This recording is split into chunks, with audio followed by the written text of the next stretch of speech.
Hello students, शुरू करते हैं। Chemical equation. केमिकल इक्वेशन होता क्या है पहले ये जान लीजिए। केमिकल इक्वेशन केमिकल रिएक्शन को लिखने का वो तरीका है जिसमें हम सिंबल और फॉर्मूला यूज करते हैं सब्सटेंस का किसी इक्वेशन को लिखने में, तो वही हमारा केमिकल इक्वेशन कहलाता है। जैसे ये लिखा हुआ है, zinc metal reacts with dilute sulphuric acid to form zinc sulphate and hydrogen gas.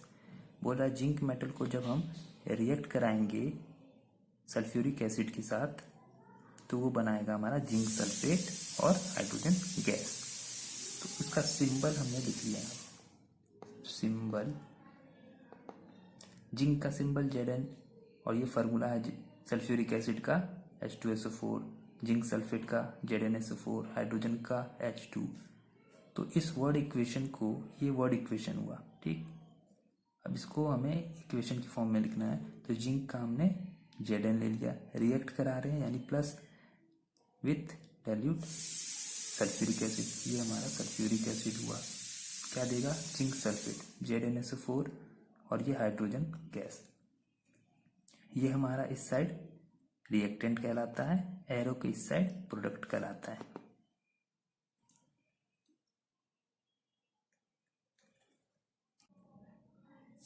ये डेफिनेशन है, the method of representing a chemical reaction with the help of symbol and formula of substance involved in it is known as the chemical equation. किसी chemical reaction को represent करने का तरीका किसकी सहायता से, सिंबल और फॉर्मूले की सहायता से किसी सब्सटेंस का जो उस रिएक्शन में इन्वॉल्व है उसको हम केमिकल इक्वेशन कहते हैं। Zinc metal reacts with dilute sulfuric acid to form zinc sulfate and hydrogen gas, यानी zinc plus sulphuric acid gives zinc sulphate plus hydrogen. ये हमारी वर्ड इक्वेशन होती है।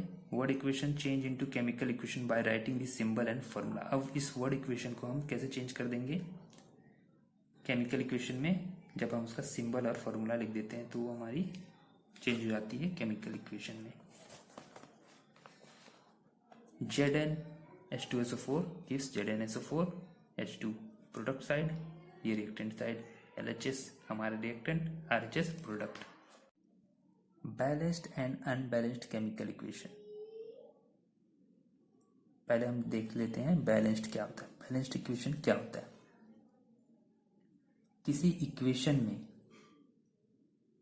इक्वेशन में अगर रिएक्टेंट साइड जितने एटम हैं वो बराबर होंगे प्रोडक्ट साइड के एटम के बराबर किसी एलिमेंट का, तो वो बैलेंस्ड इक्वेशन कहलाएगा।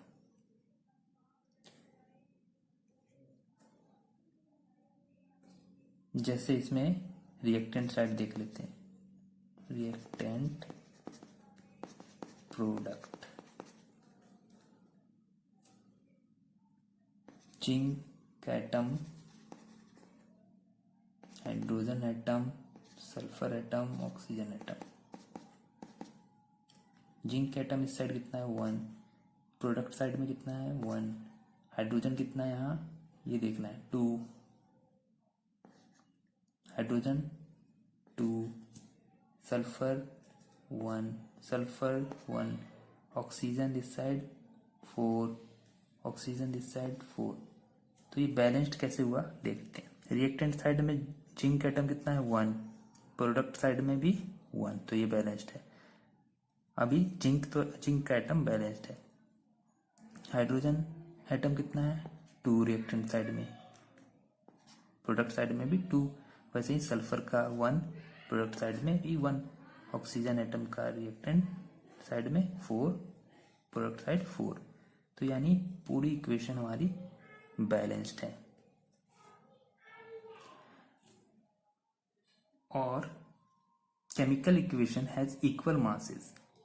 जो केमिकल इक्वेशन होगा इक्वल मास होगा, मतलब इस साइड जितना मास बनेगा उतना ही प्रोडक्ट साइड में हमारा टोटल मास होना चाहिए।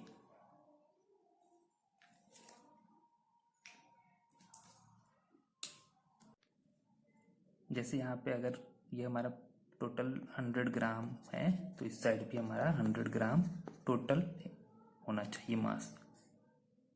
ये हमें दिखाएगा एक law of conservation of mass की सहायता से ये पता चलता है कि कोई इसमें कम नहीं हुआ है। ये हमारा law of conservation of mass कहलाता है। उसकी सहायता से ये हमने दिखाया कि जितना 100 ग्राम था उतना ही 100 ग्राम हमारा प्रोडक्ट बना, जितना रिएक्टेंट था उतना ही प्रोडक्ट बना।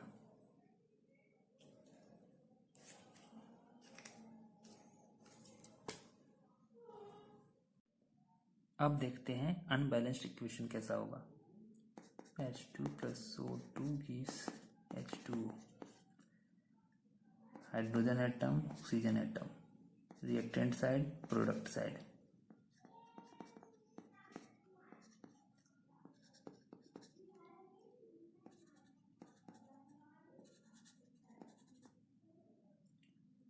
कितने हैं इधर? 2 है, ऑक्सीजन 2 है, प्रोडक्ट साइड हाइड्रोजन 2 है, ऑक्सीजन 1। तो हाइड्रोजन एटम रिएक्टेंट साइड में कितना था? 2 था, प्रोडक्ट साइड में 2, तो ये तो बैलेंस्ड है हाइड्रोजन एटम। ऑक्सीजन एटम इधर 2 है मगर इधर 1 है, तो ये बैलेंस्ड नहीं है, तो इसको अनबैलेंस्ड इक्वेशन बोलते हैं। और अनबैलेंस्ड इक्वेशन में अनइक्वल मास भी होगा, मतलब मास इधर जितना होगा उतना इधर नहीं होगा, कम होगा या ज्यादा होगा, इसके चाहे इसके मतलब बराबर नहीं होना चाहिए।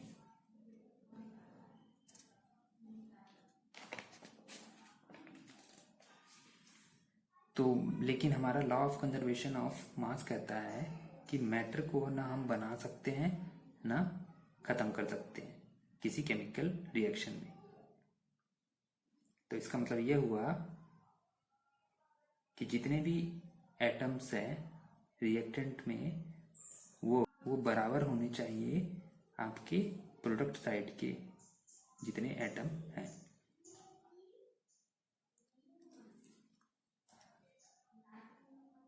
जैसे एक और एग्जांपल देखते हैं।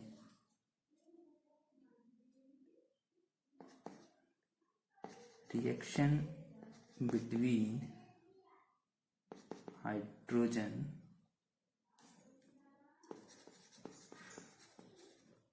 and oxygen cannot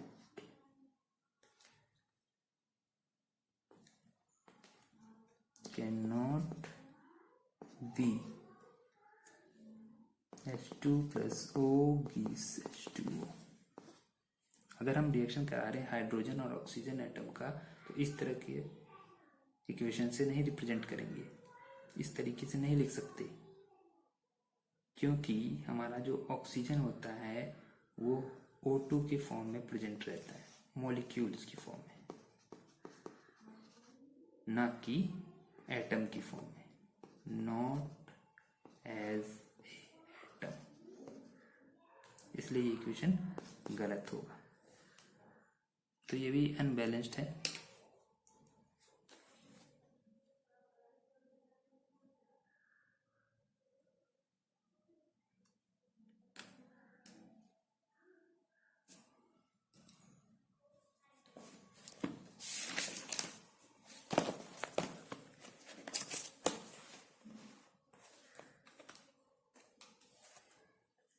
Balanced and unbalanced chemical equation. A balanced chemical equation has an equal number of atoms of different elements in the reactants and product.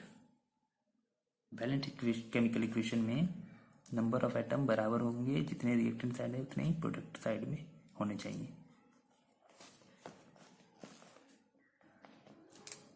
और मासेस भी बराबर होनी चाहिए, रिएक्टेंट साइड में जितने एलिमेंट्स के मास है टोटल करके प्रोडक्ट साइड में जितने मास है उसके बराबर होने चाहिए।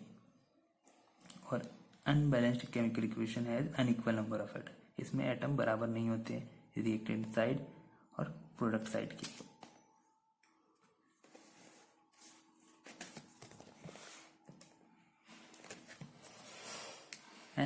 An unbalanced equation has unequal masses of various elements in reactant and product. और मास इसमें बराबर नहीं होता है। लेकिन हमारा law of conservation of mass कहता है कि matter can neither be created nor destroyed in chemical reaction.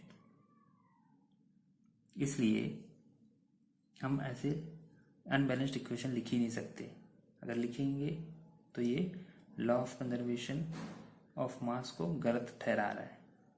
तो इसलिए हमें इसकी बैलेंसिंग करनी जरूरी है। तो हमेशा केमिकल रिएक्शन बैलेंस्ड इक्वेशन में लिखा जाएगा। तो हमें बैलेंस्ड इक्वेशन लिखना पड़ेगा ताकि हम सेटिस्फाई कर पाए law of conservation of mass को किसी केमिकल रिएक्शन में। ठीक, ये एक हमारा बैलेंस्ड है, एक अनबैलेंस्ड है। इसी तरह इक्वेशन को हमें बैलेंस्ड करना होगा।